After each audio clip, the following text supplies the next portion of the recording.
Hello everybody, today is the anniversary of the day in 1945 when Winston Churchill resigned as Prime Minister.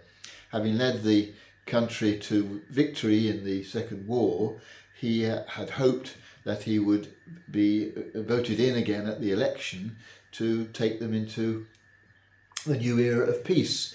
But the country clearly wanted a change, and so the Labour government came in. And Winston Churchill took this defeat really quite badly. He went off to France to pursue his hobby of painting and to do some writing. And he went through a period of experiencing what he called the black dog, real deep depression. And even when the king offered him the highest honour possible, the Order of the Garter, he refused it on the grounds that he couldn't accept an honour from the king when the electorate had given him the honour of what he called the Order of the Boot. As we go through Holy Week and try and link ourselves to something of the experience of Jesus as he faced death on the cross, feeling rejected by people who had supported him is something that Jesus was experiencing. He had known the hostility of the Jewish leaders all the way through, but the crowds had mostly delighted in the sort of things he was saying, but they appeared to be turning against him, and of course eventually they did when they shouted, "Crucify him." This experience of being rejected, something that Jesus knew deep down, even though he may have expected it all along. I think none of us like rejection. It always hits us hard, and it's always something that takes a little while to recover from, particularly if we're feeling rejected by a person or group of people that we thought supported us, or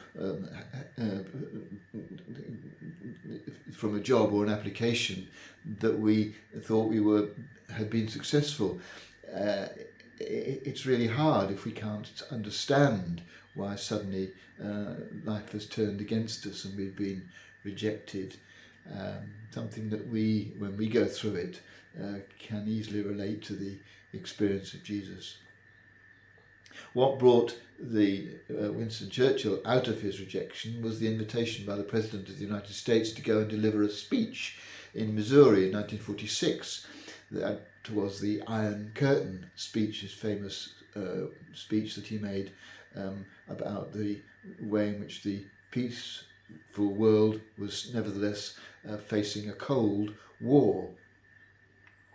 But it was the invitation that boosted his morale, the sense that here was somebody who did want him, who didn't feel that they wanted to reject him. And I think very often if we are feeling rejected and low, or if we're trying to help somebody else who's been rejected and we want to know what to say to them, to find something or to suggest something that they can do or we can do, which we know we'll do well, and which will boost our morale and make us feel good about ourselves again, is one way of helping ourselves if we feel rejected, or helping others if they do.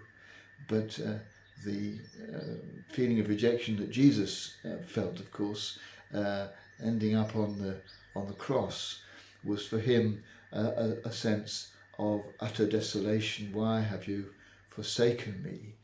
Not just referring to God there, but referring to the way God appeared to him at that moment, probably to have turned the people against him. And yet at the end of his time on the cross, that final triumphant cry, "Into your hands I commit my spirit." All rejection in the end can be offered to God, and to ask God to do with it whatever is right. And sometimes those occasions when we've been rejected can be used by God, or life itself can turn those moments of rejection into new beginnings, as they did for Jesus.